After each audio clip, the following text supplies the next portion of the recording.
Ya 3 hari lah. Dia nggak klarifikasi cabut itu omongannya. Farhad Abbas resmi melayangkan somasi ke Amin Rais. Farhad nggak cuma kritik, dia langsung kasih ultimatum. 3 hari. Ya, cuma 3 hari buat Amin Rais klarifikasi dan minta maaf. Kalau nggak, potensi masuk jalur hukum. Apakah benar ini? Dengan tudingan-tudingan tak mendasar, kasar seperti ini? Ternyata Teddy itu seorang gay. Siapa orang yang paling bertanggung jawab atas pencopotan tersebut menurut Anda? Amin Rais dan Megawati. Artinya Gus Dur sudah melupakan itu, sudah memaafkan. Maafkan, lupa sih enggak. Saya tidak dipan sama sekali. Ya, saya sudah dikeluarkan oleh anak buah saya karena berbeda prinsip. Entah kerasukan apa tiba-tiba Amin Rais berbicara tentang Letkol Teddy, setcapnya Pak Prabowo. Prabowo melepaskan diri dari lendotannya si Teddy yang berbahaya itu. Prihatinnya itu adalah Pak Amin Rais sebagai tokoh, sebagai akademisi, sebagai profesor doktor, telah menjadi korban dari hoaks. Saya akan jalan kaki Jakarta Jogja bolak-balik, kalau perlu sambil engklek ya. Tapi lebih parah anaknya Amin Rais yang perempuan, dia bilang ini adalah Cut Nyak-Din. Beliau buat saya ada Cut Nyak-Din Masaki. Kartini Masaki. Taunya. Pening aku tante. Bahkan Mbak Titik Prabowo sampai menyanyikan lagu berjudul Cinta Segitiga. Mas Amin tuh mau ngeliciin saya. Dia nggak ngerti. Wong saya ini mbahnya licik. Padahal maksud Amin Rais, kalau Gus Dur menolak, maka Gus Dur akan meminta Amin Rais saja yang jadi presiden. Profesor Dr. Amin Rais adalah penipu. Lebih menyukai atau mencintai sesama laki-laki. Kita akan melakukan langkah-langkah sesuai dengan tugas komdigi yang diamanahkan di Undang-Undang ITE ketika menemukan hoax dan juga ujaran kebencian. Tapi waktu Pak Amin bilang ada 3 itu, sempat diprotes oleh 2 orang, si Tamrin sama Yusuf Amir Faisal.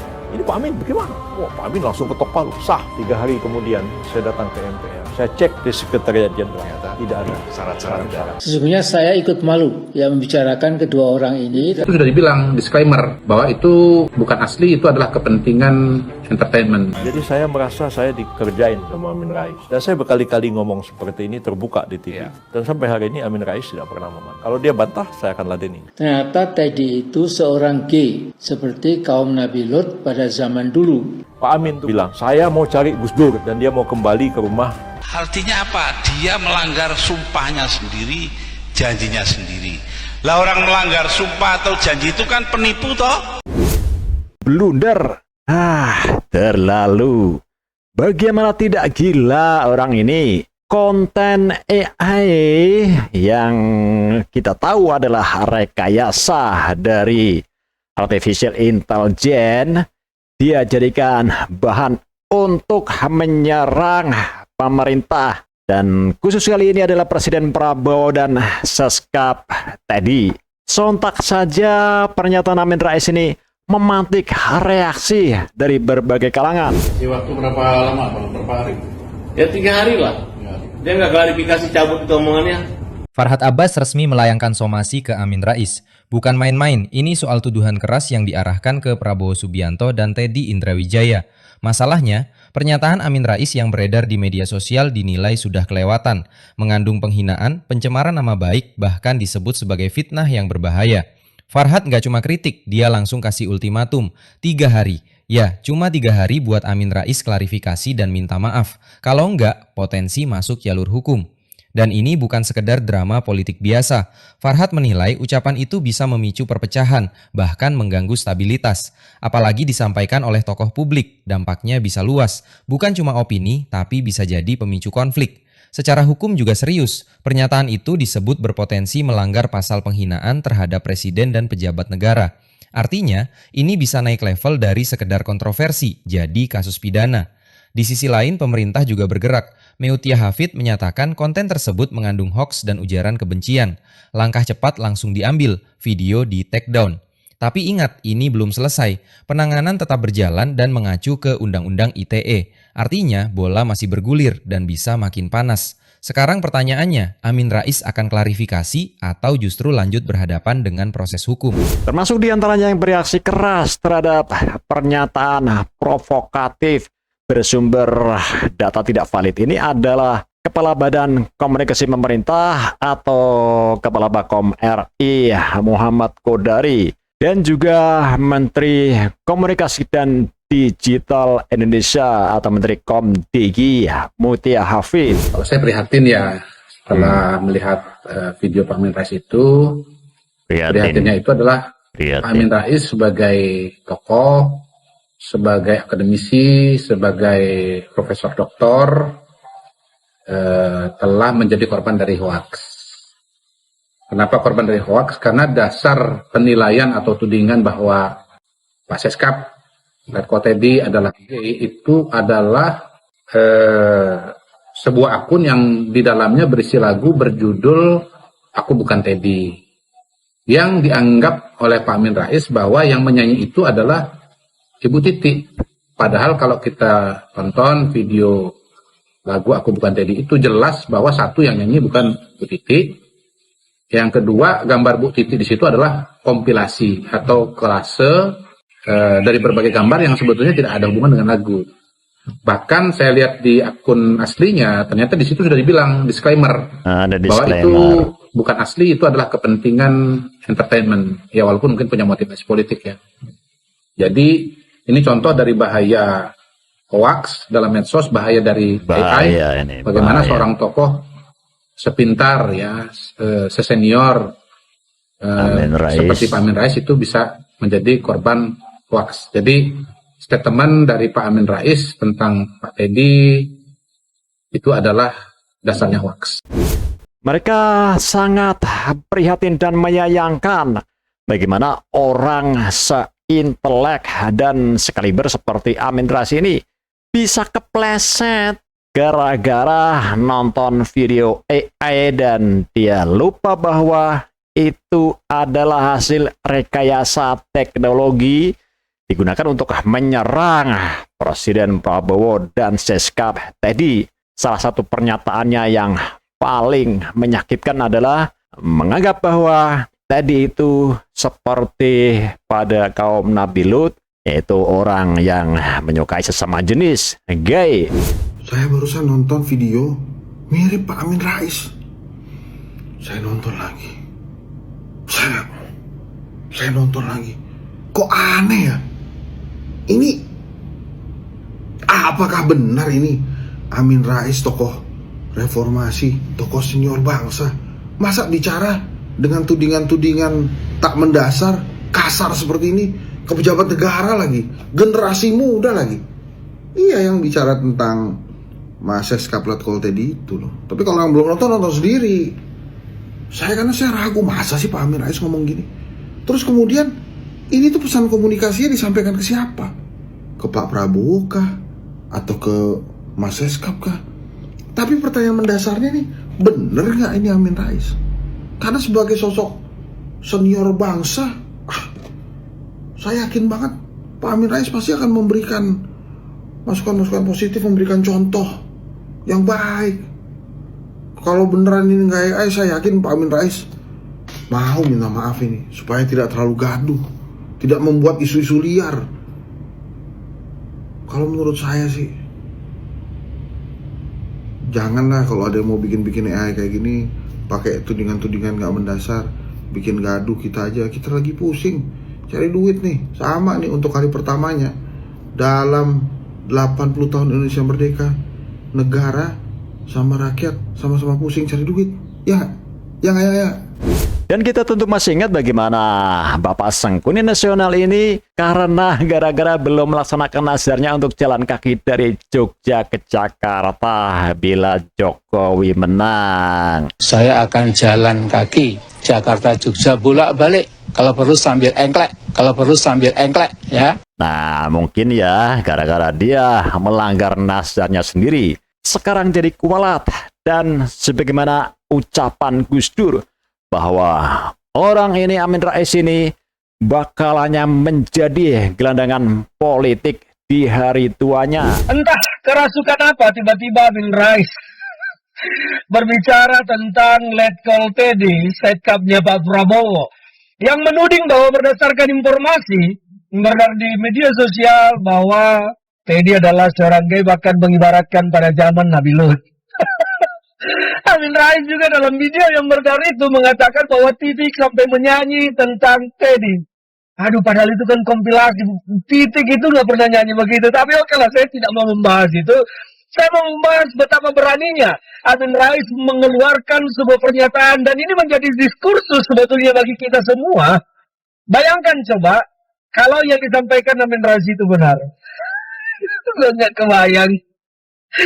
Tetapi bayangkan juga kalau yang dituduh Amin Rais itu tidak benar. Apa dampak hukum? Risikonya kan besar sekali nih kepada Amin Rais. Tapi mengapa dia berani senekat itu? Ini adalah udah, gue gak mau ngomong lagi. Takut salah gue menantang badai. Amin Rais emang. Dalam upaya mencopot Anda, siapa orang yang paling bertanggung jawab atas pencopotan tersebut menurut Anda? Dua. Siapa? Amin Rais dan Megawati. Mengapa? Hah? Tanya sana dong. Kalau memang Megawati dan Amin Rais dianggap orang yang paling bertanggung jawab atas pencopotan Anda, apakah Anda dendam sama mereka? Nah, ngapain dendam sama Amin? Artinya Gus Dur sudah melupakan itu, sudah memaafkan. Maafkan, lupa sih enggak. Gus Dur dalam suatu kesempatan juga pernah mengatakan bahwa Amin Rais ini adalah penipu. Amin Rais penipu, orang yang tidak bisa dipercaya. Ada sebuah rekaman video lama dari Gus Dur yang mengungkap bagaimana kelakuan sebenarnya dari si Amin Rais ini. Ketua MPR Profesor Dr. Amin Rais adalah penipu. Ini ke 52 kalinya saya bicara di muka umum. Tak tunggu nih, bener gak ini yang menentukan benar tidaknya pengadilan. Saya tunggu, berani tidak membawa saya ke pengadilan? Sampai hari ini tidak berani. 2 bulan sebelum saya dipilih menjadi presiden, Amin Rais ditemani oleh Fuad Bawazir dan Al-Hilal Hamdi naik helikopter ke pesantren Buntet Astana Japura di Cirebon. Di sana berkumpul 60 orang kiai besar-besar didatangkan oleh Amin Rais, dan dia meminta kepada para ulama itu melalui kata-kata kepada Kiai Abdullah Abbas, pengasuh pondok pesantren tersebut, Kiai, kira-kira lo ya, Mbok Gus Dur itu disuruh jadi calon presiden. Kiainya jawab, nanti dalam 2 bulan sampean lengserkan. Lalu dia katakan, wallahi tidak akan mungkin itu terjadi. Panjang lebar, ya memang enggak, 2 bulan, 20 bulan kemudian. Nah, artinya apa? Dia melanggar sumpahnya sendiri, janjinya sendiri. Lah, orang melanggar sumpah atau janji itu kan penipu toh? Betul. Nah, yang namanya Amin Rais itu kayaknya dia memang sudah terkena kutukan atau kualat sama Gus Dur. Yang konon kabarnya bahwa seorang Amin Rais ini dikutuk oleh Gus Dur bahwa dia akan menjadi gelandangan politik seumur hidupnya sampai di masa tuanya sekarang ini. Hari ini adalah contoh nyata bagaimana apa yang diucapkan oleh Gus Dur ini menjadi kenyataan, dan itu masih menimpa Amin Rais dengan blunder yang sangat fatal. Tolong diperhatikan Pak Prabowo. Jadi kalau bisa 3 bulan setelah ini itu segera diganti, lupakan sama sekali ya. Dan kedua, Mas Prabowo juga harus menekan kepada Bapaknya Hufafa, ente, Pak Mulyono, jangan lagi mencawe-cawe terhadap kebijakan saya. Almarhum Gus Dur pernah mengatakan kalau Amin Rais akan menjadi gelandangan politik. Jadi dulunya Amin Rais merasa dirinya kingmaker usai berhasil menggagalkan Megawati menjadi presiden. Kemudian Amin Rais juga dianggap berhasil mengangkat sekaligus menjatuhkan atau melengsarkan Gus Dur dalam sidang MPR RI. Lalu Gus Dur disebut pernah meramalkan nasib politik Amin Rais ke depan dan menyebut mantan ketua umum PAN tersebut akan menjadi gelandangan politik. Pernyataan Gus Dur itu mengisyaratkan jika Amin Rais masih akan menjadi salah satu tokoh politik namun tidak memiliki kemampuan apapun. Ia disebut tidak memiliki kekuatan dan hanya akan berteriak, menuding serta menutupi ketidakmampuannya lagi dalam berpolitik. Ramalan Gus Dur ini juga bisa dilihat sekarang, bukan? Amin Rais yang kerjanya nuduh ijazah palsu, kritik kebijakan presiden, menjelek-jelekan presiden dan juga menuduh korupsi, dan sampai saat ini tuduhan Amin Rais juga belum terbukti. Jadi ya masih yang kuar-kuar gitulah intinya. Dengan tujuan apa?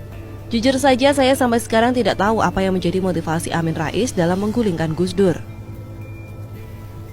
Jadi kalau mau dikata, Amin Rais ini memang sukanya mengguling-gulingkan orang lain dan hanya dia dan Tuhan yang tahu motivasinya. Saya khawatir bahwa jika orang ini terus-menerus eksis di dunia politik sampai sekarang, Indonesia tidak pernah akan baik-baik saja.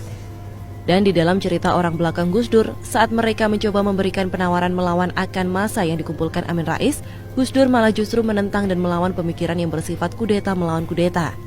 Bahkan ia mengatakan bahwa jabatan di dunia ini tidak sepenting yang para pembelanya pikirkan. Bahkan Gus Dur mengeluarkan sebuah kalimat legend, "Sudahlah, tenang saja, biarkan dia bermain. Orang seperti dia akan menjadi gelandangan politik di seumur hidupnya." Dan kalimat ini terbukti sampai sekarang. Saya melihat bahwa Gus Dur ini adalah seorang visioner yang bisa melihat jauh ke depan, bahkan sampai era setelah dirinya tidak ada.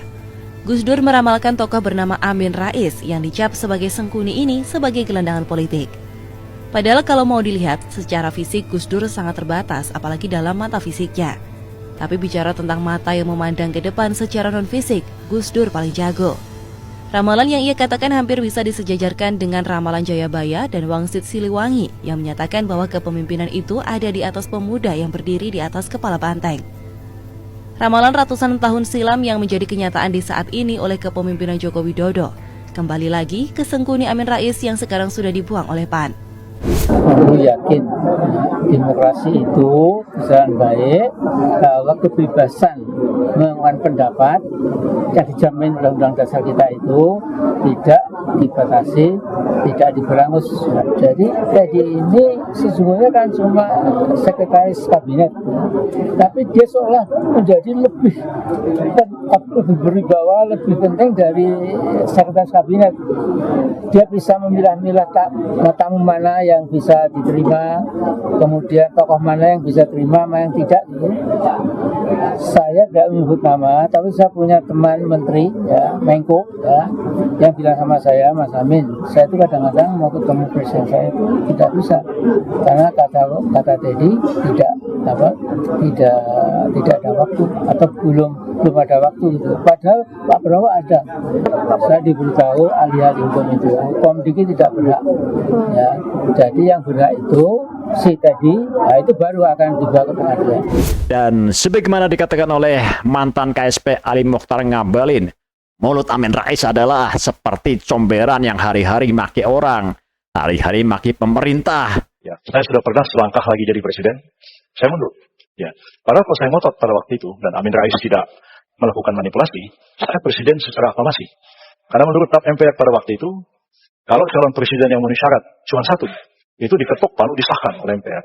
Pada waktu itu kan Gus Dur sama Bu Mega tidak menyerahkan satu syarat pun kepada MPR untuk dipilih sebagai presiden wakil presiden.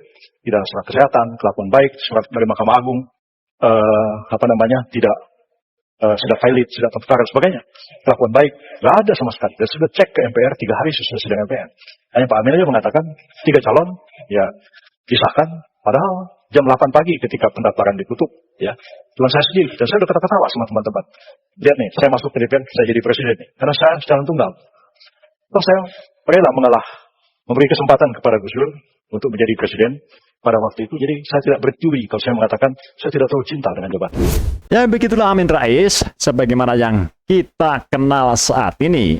Dan di hari tuanya yang sebenarnya sudah termasuk usia senja, Amin Rais ini kembali melakukan blunder yang sangat konyol dan sangat konyol.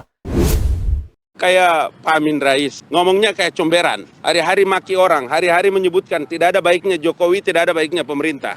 Kepala Badan Komunikasi Pemerintah Republik Indonesia Muhammad Kodari mengungkapkan keprihatinannya atas pernyataan tokoh senior yang juga Ketua Majelis Syuro Partai Umat Amin Rais yang dinilai telah mengonsumsi dan menyebarkan informasi tidak benar atau hoax. Hal ini menanggapi pernyataan Amin Rais di kanal YouTube pribadinya yang menyinggung hubungan Presiden Prabowo Subianto dengan Sekretaris Kabinet Teddy Indrawijaya. Saudara, 3 hari terakhir ini ada berita besar tentang Sekretaris Kabinet Teddy Indrawijaya dengan Presiden Prabowo Subianto. Politisi senior Amin Rais baru-baru ini diduga memicu kegaduhan publik setelah secara terbuka mendesak Presiden Prabowo Subianto untuk mengganti Sekretaris Kabinet Teddy Indrawijaya. Namun, alih-alih mendapat dukungan, pernyataan Amin Rais justru dibanjiri kritik tajam dari masyarakat luas. Pagi ini tiba-tiba lewat videonya Pak Amin Rais yang sedang meminta donasi ke banyak orang supaya Partai Umat, partai barunya Amin Rais, bisa lolos ke KPU. Ini menyedihkan sih, apalagi ketika melihat wajah Pak Amin Rais yang tampak sudah sangat tua dan lelah. Saya coba googling, berapa sih umur beliau? Ternyata sudah 74 tahun. Saya dulu pernah kagum sama Amin Rais pada masa reformasi. Saya pernah menganggap Amin Rais adalah sosok pemberani karena berani vokal terhadap Soeharto, rezim Orde Baru yang terkenal kejam dan dingin terhadap orang yang melawan kekuasaannya. Belakangan saya baru tahu bahwa ternyata Amin Rais itu hanya menunggangi gerakan mahasiswa saja dan jago membranding dirinya sebagai lokomotif reformasi. Bahkan saya pernah ke toko buku Gramedia loh. Ada komiknya dia tentang lokomotif reformasi itu. Hebat memang cara dia memasarkan dirinya dengan menumpang momentum besar di Indonesia pada waktu itu. Gerakan lincah Amin Rais di parlemen juga yang berhasil mendudukan Gus Dur sebagai presiden pasca Soeharto lengser. Ada cerita lucu yang saya dapat, meski ini harus dikonfirmasi lagi ya, bahwa sebenarnya Amin Rais mencalonkan Gus Dur sebagai presiden karena dia mengira Gus Dur akan menolak karena usia. Amin Rais nggak suka Megawati jadi presiden karena dia tidak bisa mengontrolnya. Tapi ternyata Gus Dur mau jadi presiden. Padahal maksud Amin Rais, kalau Gus Dur menolak, maka Gus Dur akan meminta Amin Rais saja yang jadi presiden. Dan situasi ini digambarkan dalam guyonan almarhum Gus Dur yang selalu beliau ceritakan kemana-mana. Kalau Gus Dur jadi presiden itu hanya modal dengkul. Dengkulnya Amin Rais lagi. Amin Rais ini secara pendidikan akademis itu sebenarnya bukan kaleng-kaleng.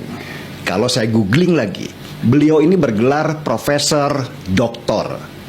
Sesudah lulus dari UGM, Amin Rais pulang kembali ke Indonesia sesudah dapat gelar doktor di bidang politik dari Amerika.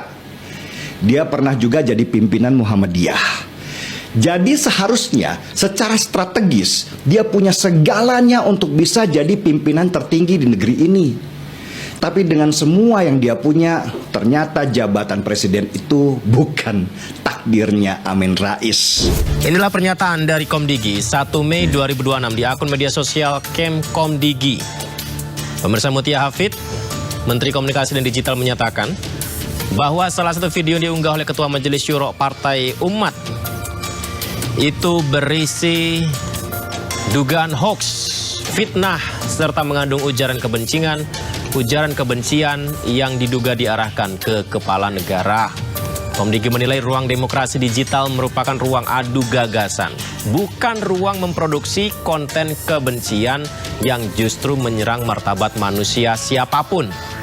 Komdigi akan mengambil langkah-langkah sesuai undang-undang yang menyebut siapapun yang membuat dan ikut mendistribusikan, mentransmisikan video secara sadar telah melakukan pelanggaran hukum sebagaimana diatur dalam Undang-Undang ITE nomor 1 tahun 2024 pasal 27A dan pasal 28. Nah, itu adalah peringatan dari Menteri Komdigi dari Komunikasi dan Digital Indonesia, Mutia Hafid, yang memberikan peringatan kepada Amin Rais bahwa dia akan melakukan langkah hukum karena video hoax ini berpotensi meresahkan dan ada pelanggaran hukum sebagaimana diatur dalam Undang-Undang ITE nomor 1 tahun 2024. Apa saja pernyataan dari Mutia Hafid ini? Kita simak. Dalam statement dari Komdigi jelas bahwa kita akan melakukan langkah-langkah sesuai dengan tugas Komdigi yang diamanahkan di Undang-Undang ITE ketika menemukan hoax dan juga ujaran kebencian. Apa langkah-langkah dan kewenangan Komdigi, teman-teman bisa cek sendiri ya. Jadi salah satunya adalah melakukan take down. Jadi melakukan take down itu adalah juga bagian dari proses langkah hukum yang memang menjadi kewenangan Komdigi. Tentu yang akan kita lakukan, ini kan ada beberapa media yang bukan media ya, mungkin saya nggak tahu media atau bukan, tapi seolah-olah akan ada gugatan dan lain-lain. Ya tidak benar, itu bukan kewenangan Komdigi. Komdigi jelas menyatakan bahwa langkah yang diambil Komdigi adalah sesuai kewenangan Komdigi di Undang-Undang ITE. Amin Rais meminta Prabowo untuk melepaskan diri dari pengaruh Mayor Teddy dan menggantikannya dengan sosok yang ia sebut lebih normal. Amin secara gamblang menyinggung isu orientasi seksual Teddy dengan mengaitkannya pada opini masyarakat dan lirik lagu tertentu. Namun, tindakan Amin Rais ini justru menjadi bumerang. Warganet ramai-ramai seraya mengecam Amin Rais karena dianggap menyerang ranah pribadi seseorang tanpa dasar dan belum diketahui kebenaran sesungguhnya. Netizen menyatakan kekecewaannya di kolom komentar unggahan Amin yang geger tersebut, menilai cara Amin menyebarkan isu tersebut di ruang publik sangat tidak bijak dan tidak mencerminkan sikap seorang tokoh politik senior. Nah, dua tokoh ini bukan saja akrab dalam hubungan kerja, yang satu presiden, yang lainnya sekretaris kabinet, melainkan juga kelewatan akrab dalam hubungan antar pribadi. Terlalu, benar-benar terlalu. Itu orang yang sudah biasa memfitnah, kalau sehari saja tidak menfitnah, kayaknya jadi mumet.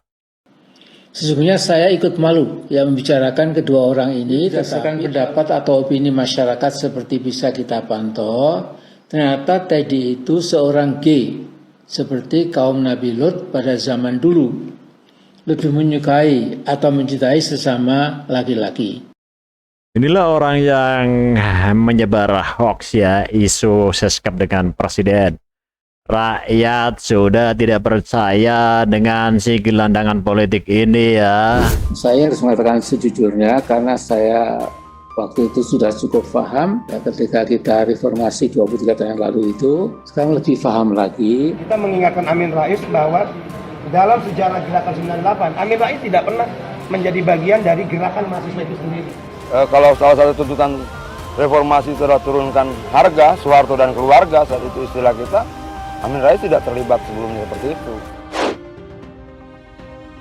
Waktu 32 tahun akhirnya juga kemudian lengser, kemudian kan ya kita sebagai manusia kasihan.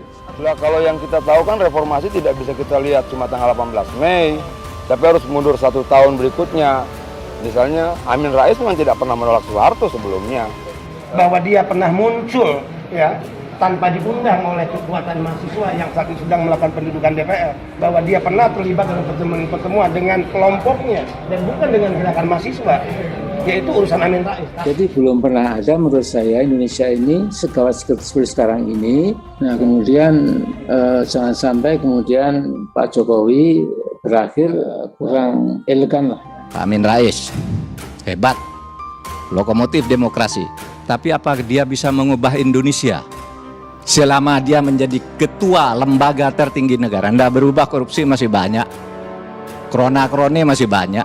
Padahal ketua MPR-nya waktu itu lembaga tertingginya Amin Rais. Saya ingin tahu siapa yang bisa menyelesaikan masalah di negeri ini. Tidak ada. Oleh itu sebabnya katanya tidak ada yang berdaya, kecuali kita punya kesadaran kolektif membangun demokrasi. Dan begitulah ya Amin Rais yang tua-tua keladi, makin tua makin menjadi. Ini seharusnya itu jadilah Lan. Haji Ahmad Dahlan. Ya. Jadi bagaimana kita bisa mengharapkan seorang Amin Rais ini akan berubah menjadi lebih bijak, menjadi lebih sebagai seorang yang arif dan sebagai layaknya politisi senior, orang yang dituakan dan dijadikan tempat bangsa ini untuk meminta nasihat-nasihatnya demi kemajuan bersama. Seperti yang sudah terjadi kepada Amin Rais. Oh, Amin Rais Sudah dia dipecat. Jadi dia dicabut gelarnya. Dia tidak lagi menjadi lulusan keagama. Kalau begini caranya, ya tentu kita kembali kepada ingat sama ucapan Gus Dur yang bahwa orang ini bakalan menjadi gelandangan politik seumur hidupnya sampai tua.